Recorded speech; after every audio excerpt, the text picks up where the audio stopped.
जब मैंने ये बात बोली कि हम जिनसे क्षमा मांगते हैं उनसे मित्रता है, तो अपना दूसरा लक्ष्य जाता है कि लौकिक में जिनसे हमारे व्यवहार अच्छे नहीं है, जिनसे द्वेषता है, उनकी तरफ तो लक्ष्य जाता है। अनादिकाल से आज तक मैंने अपनी आत्मा पर दया नहीं करी। पंडित साहब कहते हैं कि जिस प्रकार क्रोध में हम ये बोलते हैं कि आज के बाद मुझे अपना चेहरा मत दिखाना, क्या बोलते हैं क्रोध में? आज के बाद चेहरा मत दिखाना, तुम्हारा चेहरा देखते ही मुझे क्रोध होता है। तो यहाँ पर ये कह रहे हैं कि ये अंतानुबंधी क्रोध किसका नाम? कि अनादिकाल से आज तक मैंने निज भगवान आत्मा का दर्शन नहीं किया, मैंने अपने भगवान आत्मा का मुख नहीं देखा, इसका नाम अनंतानुबंधी क्रोध है, जो अनंत संसार का कारण है। क्या? कि ऐसा क्रोध जिसके कारण हमने अपनी आत्मा को ही नहीं देखा। हमको लगता है कि मात्र क्रोध कसाय के कारण हमने अपनी आत्मा को नहीं देखा। इसके आगे बढ़े तो मान कसाय क्या करती है कि मान कसाय मुझे आत्मा छोड़कर अन्य सब मनवाती है, मुझे आत्मा नहीं मानने देती। तो मान कसाय ना, मान कि मान कसाय वह मुझे आत्मा छोड़कर अन्य रूप मनवाती है। मैं यदि व्यापार कर रहा हूं तो मैं सेठ हूं, प्रवचन कर रहा हूं तो पंडित हूं, अन्य काम कर रहा हूं, अन्य रूप अपने आप को मानने देती है। लेकिन अनादिकाल से आज तक मैंने अपने आप को आत्मा क्यों नहीं माना? कि ये अनंतानुबंधी मान कसाय है कि आत्मा छोड़कर सब कुछ माना। समझा जी का ना, ये पद तेरा नहीं है, यह पद अपद है, इसको अब तो त्यागो। तो ये मान कसाय जो मेरा वास्तविक पद है, उस वास्तविक पद पे स्थिर नहीं होने दे रही, वो मुझे स्वयं को आत्मा नहीं मानने दे रही। ये अनंतानुबंधी मान। अब अनंतानुबंधी मायाचारी क्या है? कि मैं मुंह से बोल तो रहा हूं मैं आत्मा हूं, मुंह से क्या बोल रहा हूं, लेकिन मान नहीं रहा। मन वचन काय की वक्रता, इसका नाम मायाचारी। तो मैं मुंह से क्या बोल रहा हूं कि मैं आत्मा हूं, और वास्तव में आत्मा मान नहीं रहा। तो अनादिकाल से जब थोड़ा बहुत तत्व विचार इसके जीवन में पड़ा, थोड़ी जिनवाणी की बात पड़ी, तो ये चतुराई सीख गया। क्या चतुराई सीख गया? कि स्वयं को आत्मा बोलना तो सीख गया, लेकिन माना नहीं। मैं स्वयं को अनादि अनंत बोल तो रहा हूं, लेकिन अनादि अनंत मान नहीं रहा। ये पता कैसे चल रहा है? कि हमारे जितने भी पुरुषार्थ चल रहे हैं वो मात्र 20-30 साल के चल रहे हैं। आगे आने वाला जो मनुष्य भव है उसके तो पुरुषार्थ हैं। हम यदि शिखरजी जा रहे हैं तो 8 दिन के लिए जा रहे हैं मान लो, तो 8 दिन की पूरी तैयारी, यहाँ से 2 दिन लगेंगे तो 2 दिन का सब पूरी व्यवस्था, वहां पर 4 दिन रुकना है तो 4 दिन की पूरी व्यवस्था, लौटने के टिकट साथ में लेके जा रहे हैं। 8 दिन की तैयारी तो करके जा रहे हैं कि हमको कष्ट ना हो किसी प्रकार का। यदि मैं अनादि अनंत हूं तो मेरा मात्र एक प्रश्न कि मेरी तैयारी सिर्फ इस वक्त तक सीमित क्यों है? इसका मतलब हम अपने आप को अनादि अनंत बोल तो रहे, लेकिन अनादि अनंत मान लिए। दिगंबर मुनिराज किस बल पर, आप विचार करो, किस बल पर? अपन को लगता है कि दिगंबर मुनिराज पाप की ठोकर खाकर मुनिराज बन जाते हैं। ऐसा नहीं है, पुण्य को ठोकर मारकर मुनिराज बना जो आता है वह पुण्य के वैभव को ठोकर मारकर आता है। क्या आपको लगता है भैया घर में कुछ नहीं है, कौन आहार देगा, कौन क्या करेगा, आराम से समाज के भरोसे हो जाते हैं, इसलिए मुनिराज बन जाते हैं? नहीं, पुण्य के वैभव को ठोकर मारकर दिगंबर मुनिराज बनते हैं।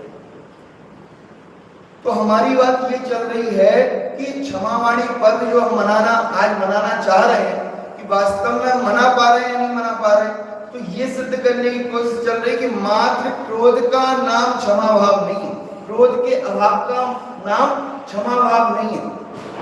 मायाचारिता अपनी बात हो गई, आत्मा बोलते तो हैं लेकिन आत्मा मानते नहीं। अपने आप को अनादि अनंत बोलते तो हैं, फिर अनादि अनंत मानते थे। अब बात आई लोभ की, कि लोभ कसाय क्या कर रही है, कि लोभ कसाय मुझ परिपूर्ण द्रव्य में संतुष्ट नहीं होने दे रही। क्या कर रही है, मैं हूं तो परिपूर्ण, लेकिन परिपूर्ण होने पर भी मेरा लक्ष्य बाहर से सुख की प्राप्ति, इससे सुखी हो जाऊंगा, इससे सुखी हो जाऊंगा, इससे सुखी हो जाऊंगा। वह लोभ कसाय मुझे अभी तक क्या करा रही है, इसकी इच्छा, इसकी इच्छा, इसकी इच्छा। जैसे एक भरा हुआ गिलास रखा हुआ है, उस भरे हुए गिलास में पानी भरने का भाव आता है कि इसको और भर दें। जब गिलास खाली दिखेगा तभी उसमें कुछ डालने का भाव आएगा। जब मैं आत्मा परिपूर्ण हूं तो मुझे किस चीज का लोभ? तो ये चारों ही कसाए वास्तव में मुझे आत्म स्वरूप में लीन नहीं होने दे रही। तो इससे क्षमा भाव का क्या मतलब? क्षमा भाव तो हम हर साल मनाते हैं, पंडित साहब कोई दिक्कत नहीं। इससे क्षमा भाव का क्या मतलब? कि जब तक मैं स्वयं को आत्मा नहीं मानूंगा, जब तक मैं स्वयं को आत्मा नहीं मानूंगा, तब तक वास्तविक क्षमा भाव प्रकट हो सकता नहीं। क्यों? क्योंकि तब तक मुझे समस्त जीवों की पर्याय दिखेंगी। जब तक मेरी स्वयं की पर्याय बुद्धि नहीं टूटेगी, तब तक मुझे समस्त जीव पर्याय रूप दिखाई देंगे। और जब तक पर्याय रूप दिखाई देंगे, तब तक वास्तव में ये क्रोध भाव, ये मान भाव, ये मायाचारी का भाव, ये लोभ का भाव जा सकता नहीं। वास्तव में जिस जीव ने स्वयं को आत्मा माना है, वह जीव सभी जीवों को आत्मा देखेगा। और जब यह सभी जीवों को आत्मा देखेगा तो ये बोलने के लिए क्षमा नहीं बोलेगा, वास्तव में क्षमा मांगेगा। पूज्य गुरुदेव श्री कहते थे उत्तम क्षमा के प्रसंग में, यदि मैंने किसी को पर्याय दृष्टि से देखा हो, मात्र पर्याय दृष्टि से देखा हो, तो उसके प्रति क्षमा भाव। लेकिन ये क्षमा भाव कब प्रकट होगा? कि मैं स्वयं को पर्याय दृष्टि से देखता रहूं और दूसरे को द्रव्य दृष्टि से देख लूं। मैं स्वयं को तो पर्याय दृष्टि से देखता रहूं, मैं स्वयं को तो आत्मा नहीं मानूं, मैं अपनी आत्मा के प्रति तो क्रोध करता रहूं, मैं अपने आप को अन्य रूप तो मानता रहूं, मैं अपनी आत्मा के प्रति तो मायाचारी करता रहूं, मेरे अंदर परद्रव्य के प्रति लोभ बना रहे, और ये क्षमा भाव प्रकट हो जाए, तो वास्तव में ऐसा संभव नहीं है। तो ये क्षमा भाव वास्तव में है क्या? कि 10 धर्म की जिस जीव ने वास्तव में आराधना की है, उसकी मन वचन काय की इतनी सरलता हो गई, इतनी सरलता हो गई कि उसकी जो क्षमा भाव है वो अंतर में नहीं समा रहा और वाणी में आ गया। आजकल तो नया ट्रेंड चल गया। क्या ट्रेंड चल गया? कि क्षमा, वो तो चल ही रहा है, क्षमा मांगकर मान को खड़ा कर दिया। क्षमा मांगी अपन ने, अब सबको बता रहा भैया उनसे हमने क्षमा मांग ली, उनसे हमने क्षमा मांग ली। एक कसाय का अभाव, क्रोध कसाय का थोड़ा बहुत अभाव किस लिए किया? बताने के लिए। हुआ नहीं है और होगा नहीं। जब तक इस जीव को वास्तव में मैं आत्मा हूं, ये जीव स्वयं को जब तक वास्तव में अपने आप को आत्मा नहीं मानेगा, तब तक वास्तव में क्षमा भाव प्रकट हो नहीं सकता। कि जब तक ये तत्व ज्ञान की गंगा, यानी जब सिंपल, सबसे सरल, ये क्रोध भाव उत्पन्न क्यों होते हैं, ये कसाय भाव उत्पन्न क्यों होते हैं, कि ज्यादा नहीं पढ़ना इसके लिए। मिथ्यात्व के कारण जब पर पदार्थ इष्ट अनिष्ट भाषित होते हैं तो ये कसाय भाव उत्पन्न होते हैं। क्यों? कि जब तक मिथ्यात्व मतलब जब तक ये पर्याय दृष्टि रहेगी, जब तक ये पर्याय दृष्टि रहेगी, वास्तव में पर पदार्थ इष्ट और अनिष्ट भाषित होते ही रहेंगे। और जब ये पर्याय दृष्टि टूट जाएगी, तो पर्याय दृष्टि तोड़ना क्या? दादा ने जो उत्तर दिया वह टोडरमल जी साहब के उत्तर से मिलता है। दादा ने क्या उत्तर दिया कि ये कसाय भाव मिटेंगे कैसे? तत्व ज्ञान के अभ्यास से जब पर पदार्थ इष्ट अनिष्ट भाषित ना हो तो ये कसाय भाव भी उत्पन्न नहीं होंगे। तो क्या करना? टोडरमल जी साहब कहते हैं इस जीव का एकमात्र कर्तव्य तत्व अभ्यास करना है। कसाय भाव मिटेंगी नहीं मिटेंगी तो ऑटोमेटिक आप इसका सेवन तो करो कि जो जीव इस तत्वाभ्यास में लगेगा उसके मिथ्यात्व का भाव तो होगा ही होगा, ये कसाय भाव भी मिटेंगे। जब रत्नकंठ साहब जी पढ़ते हैं और जो उसमें शास्त्र अभ्यास की महिमा लिखी तो उसमें पहला पॉइंट लिखा, क्या पॉइंट लिखा कि तत्वाभ्यास का फल क्या है? क्रोधादि कसायों की मंदता। पहला पॉइंट लिखा, पढ़ना। पहला पॉइंट क्या लिखा कि इस शास्त्राभ्यास का फल वास्तव में क्रोधादि कसाय की मंदता है। जैसे अपन डॉक्टर के पास जाते हैं और डॉक्टर के पास जाकर देखा डॉक्टर साहब बुखार आ रहा है, कितना डिग्री है? 102 डिग्री। ये दवाई लो, खाओ, आराम मिलेगा। डॉक्टर के पास से आए, दवाई ली, अगले दिन पहुंचे 104 डिग्री। क्या करते हैं? या तो डॉक्टर बदलते हैं या दवाई बदलते हैं। कहीं ना कहीं कमी तो है ना कि जब ये बॉडी का टेम्परेचर कम नहीं हो रहा तो कुछ ना कुछ कमी तो है ना। तो यदि वास्तव में हम स्वाध्याय कर रहे हैं और स्वाध्याय का फल इन क्रोधादि कसाय की मंदता है तो कुछ ना कुछ कमी तो रह रही है ना कि हमारी कसाय तो बढ़ रही है। जब ये स्वाध्याय का फल क्रोधादि कसाय की मंदता है, अपना अपना लगा ना भैया, किसी की कम भी हो रही होगी, जिसकी कम हो रही है उसको ये दवाई वास्तव में वो ग्रहण कर रहा है, काम कर रही है। और जिसको ये दवाई पाकर भी जिसकी क्रोधादि कसाय बढ़ रही हैं उसको ये दवाई काम नहीं कर रही, तो क्या करें कि दवाई बदलें? बड़े पंडित साहब कहते हैं कि दवाई काम क्यों नहीं कर रही? दवाई इसलिए काम नहीं कर रही, व्यक्ति डॉक्टर के पास गया और वो दवाई ली और दवाई रख ली, जेब में रख, अरे ले तो ली दवाई, ले तो ली भाई साहब, ले तो ली दवाई। यदि इस तत्व ज्ञान का अपन ने लेकर रख ली मतलब क्या कि मात्र क्षयसम ज्ञान में रख ली, मात्र क्षयसम ज्ञान का विषय बनाया तो ये दवाई काम करने वाली नहीं है।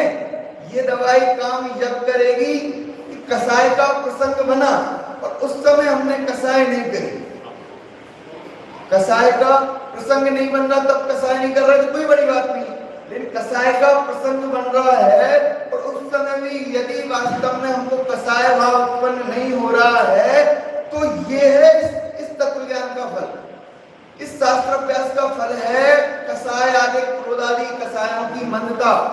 वास्तव में यदि क्रोधादि कसाय की मंदता हो रही है तो ये दवा काम कर रही है। कि दवा गलत है क्या? कि बताने वाले गलत है क्या? कि बताने वाले भी गलत नहीं है, यानी डॉक्टर भी गलत नहीं है, आचार्य देव है, सर्वज्ञ देव है, ये टेस्टेड 100% टेस्टेड दवा है, 100%। दुनिया की जितनी दवाएं हैं वो किसी पे काम करेंगी, किसी पे नहीं करेंगी, लेकिन ये ऐसी दवा है जो इसका सेवन करेगा 100% लाभ मिलेगा मिलेगा मिलेगा। क्यों? Tested, 100% tested. फिर दिक्कत कहाँ आ रही? हमको तो ऐसा लग रहा है कभी कभी तो ये होता है उल्टा, मंदिर जी में कसाय भाव मिटाने के लिए आए, उल्टा कसाय भाव। विचार आना चाहिए कि जब हम ये बोलते हैं निश्चय निश्चय निश्चय, इसका मतलब क्या है? यानी मंदिर के बाहर जूता चप्पल उतारने का तो अपन करते हैं, जूता चप्पल उतार के आओ, कि वहां पर लिखो कि जूता चप्पल के साथ अपने क्रोधादि भाव को ही बाहर छोड़ के आना। क्या बोला? कि वो उससे अहित होने वाला नहीं है। वास्तव में अपन को लगता है कि जूते चप्पल पहन जाएंगे तो भगवान का अनादर होगा। ये क्रोधादि भाव यदि हम मंदिर में कर रहे हैं भगवान के सामने कर रहे हैं तो अनादर नहीं हो रहा। कि भगवान को पीठ दिखाने में तो अपन को लग रहा है कि भगवान का अनादर हो रहा है, लेकिन भगवान की बात का अवर्णवाद कर रहे हैं, भगवान की बात नहीं मान रहे हैं। भगवान कह रहे हैं तो अपने को देखो, नहीं नहीं हम तो आपको देखेंगे। हाँ, एक पोता अपने दादा की सेवा कर रहा, खूब पैर दबा रहा, खूब अच्छे से पैर दबा रहा। दादा कह रहे हैं बेटा पानी दे दे। क्या बोल रहे हैं? नहीं दादाजी पैर दबाने दो। हाँ, जगत में लोग बाग देखें कितना कितना सुशील बच्चा है, कितना अच्छा बच्चा अपने दादा की सेवा कर रहा है। जगत के लोग यही कहेंगे, वास्तव में सेवा चल रही है नहीं चल रही है? हाँ, क्यों? वास्तविक सेवा जो है वो जो बोल रहे हैं वो बात माने। उसी प्रकार हमको लग रहा है 5 घंटे पूजन करें तो लोग बात तो कहेंगे भैया देखो कितने धर्मात्मा जी में 5 घंटे पूजन कर रहे हैं, 5 घंटे ये कर रहे हैं। तो यहाँ पर ये कह रहे हैं, भगवान ये कह रहे हैं ये छोड़ कि वास्तव में तू मेरे पास ये दवाई लेने आया था, जिन दर्शन निज दर्शन खातिर, निज दर्शन जिन दर्शन है। जिनेंद्र भगवान के दर्शन का मतलब क्या, या जिनेंद्र भगवान के दर्शन किस लिए? जिन दर्शन निज दर्शन खातिर, निज दर्शन जिन दर्शन है। यदि जिनेंद्र भगवान को देखकर हमको अपने भगवान आत्मा के दर्शन नहीं हुए, आज तक हमने जिनेंद्र भगवान के दर्शन भी नहीं किए। इस क्षमावाणी पर किस प्रकार मनाए, किस प्रकार मनाए? हाँ, ये 4 प्रकार के क्रोधादि भाव जो आत्मा को प्रति समय मलिन कर रहे हैं, मात्र क्रोध नहीं, मान भी, यानी बोला क्रोध का तो अभाव करके मान को खड़ा कर लेते हैं। हमने तो भैया उनसे माफी मांगी, हमने तो माफी मांग ली, ऐसा दुनिया, वो भी दुनिया को दिखाने के लिए माफी। अंदर में जो क्रोध भाव है वो नहीं मिटा, और वास्तव में ये 10 लक्षण पर साल में 3 बार आते हैं। हाँ? क्यों आते हैं? अपन तो मनाते नहीं, अपन तो एक बार बनिया है भैया। इस महीनों में व्यापार आदि चलता नहीं है, पानी गिरता रहता है, दुकानें बंद रहती, क्या करें, चलो भैया मंदिर चले। ऐसा 3 बार इसलिए आते हैं कि साल में 3 बार क्षमावाणी मना लेना, कि वो आपकी जो कसाय है, जो अचार है, वो मुरब्बा ना बन जाए, जो आपका क्रोध है वो बैर में परिवर्तित ना हो जाए। 4 महीने में ही भैया उत्तम क्षमा भाव।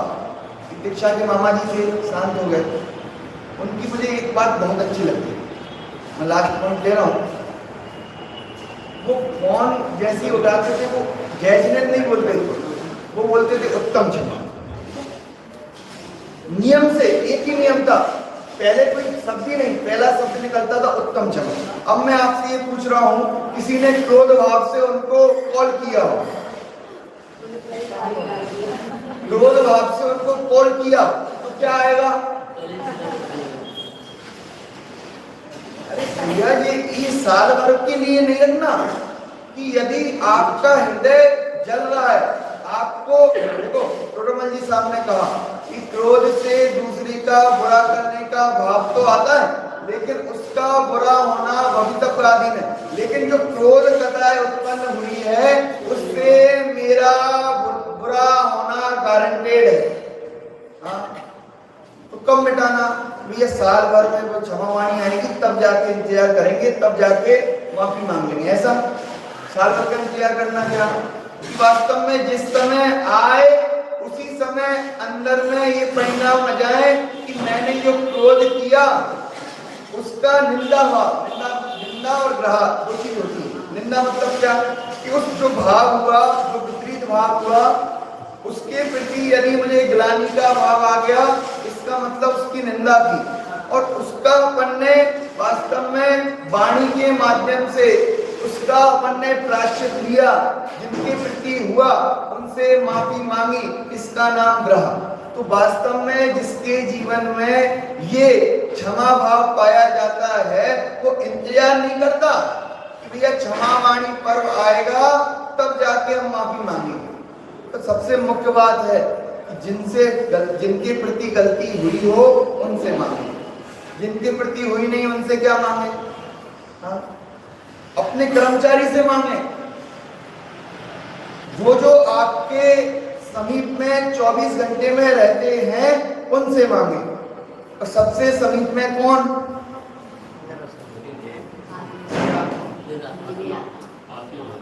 यानी क्षमावाणी पर्व जब आता है तो अपनी निगाहें बाहर दौड़ती हैं, इससे क्षमा, इससे क्षमा, इससे क्षमा, इससे क्षमा। लेकिन वास्तव में मैंने अपनी शुद्धात्मा को आत्मा नहीं माना, उसका अनादि से मुख नहीं देखा, उसको ना मानकर अपने को अन्य रूप देखा, उसको आत्मा बोला तो सही, स्वयं को आत्मा बोला तो सही, लेकिन माना नहीं, स्वयं को परिपूर्ण नहीं देखा। वास्तव में ये है आत्मा के प्रति अनंत क्रोध, अनंत मान, अनंत मायाचारी और अनंत लोभ। जब तक ये अनंतानुबंधी कसाय नहीं जाएगी तब तक वास्तव में पर्याय बुद्धि बनी रहेगी, और जब तक ये पर्याय बुद्धि रहेगी तब तक में वास्तव में क्षमावाणी पर्व होने वाला नहीं है। मुंह से तो बोल देंगे, जैसे मुंह से आत्मा बोलते थे ऐसे उत्तम क्षमा, वैसे ही चलने वाला है। तो बस लास्ट में एक पॉइंट है तो आपको मैं बोल के जाना चाहता हूं।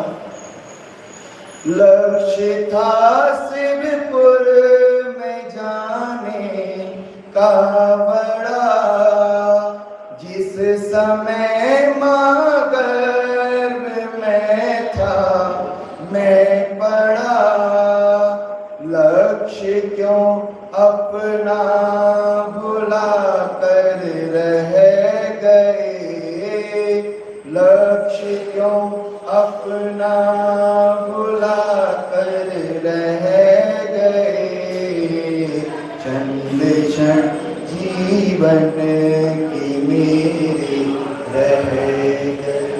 जब माँ के गर्भ में था तब सोचता था ऐसे दुख सहन नहीं हो रहे, अब तो वास्तव में मुक्ति प्राप्त करूंगा, अब किसी माँ के गर्भ में जन्म नहीं लूंगा। ये लक्ष्य कब चल रहा था? जब गर्भ में थे, और जब गर्भ से बाहर आए उस लक्ष्य को बिसर गए। हम कैसे बिसर गए? छोटे मोटे पुण्य भाव में धर्म मान लिया। स्वाध्याय कर रहे हैं ना तो क्या कर रहे हैं? धर्म। पूजन कर रहे हैं ना तो क्या कर रहे हैं? धर्म। वास्तव में धर्म कर रहे हैं कि दो अंतर समझना पड़ेगा। आत्मा के समीप ले जाने वाले जितने साधन हैं वह है पुण्य। आत्मा के लौकिक वैभव को दिलाने वाले साधन है वह पुण्य नहीं है, वो पापानुबंधी पुण्य है।